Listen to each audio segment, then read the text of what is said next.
Da wannan take na shan miyagun ƙwayoyi ga matasa, neman jinsi da laccar na da manufar da kan matasa kan illar haka ga al'umma da kuma samar da mafita. Shaye-shaye ya yi yawa, ƙaba'irori sun yi yawa, yara yanzu sun zama su sha ne abin da suke sha na maye, su je su yi sata, su je wani kuma kidnap, a fara satan mutum ake sata kuma yanzu.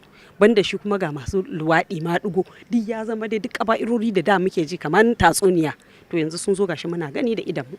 Bincike ya nuna cewa a kowane gidaje 10 a Najeriya ɗaya akan samu masu taɓin hankali. Zuwa kuma shekarar 2050, Najeriya za ta kasance ƙasa da take ɗauke da yawan masu taɓin hankali.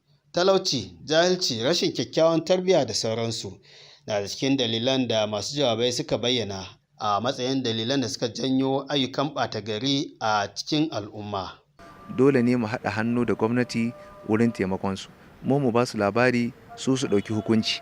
Wasu daga cikin waɗanda suka halarci laccan sun bayyana cewa ya zo a lokacin da ya dace. Wannan abu gaskiya ya zama kamar wani annoba a cikin al'ummarmu. Kuma a matsayina na uwa kuma na mace, ina gani abin da zai fara kawo maganin wannan matsala shine a ce daga farko ɗa ya samu tarbiyya daga wajen iyaye musamman uwa. Wannan cibiya ta Alhidaya ƙungiya ce ta mata musulmi da aka kafa ta a shekarar 1992 domin gyara tarbiyyar yara da suka lalace da kuma ƙarfafa rayu da marasa shi a cikin al'umma domin samar da al'umma ta gari. Ƙarshen rahoton kenan. Kaduna, Ahmad Muhammad Usman, Muhimman Labarai.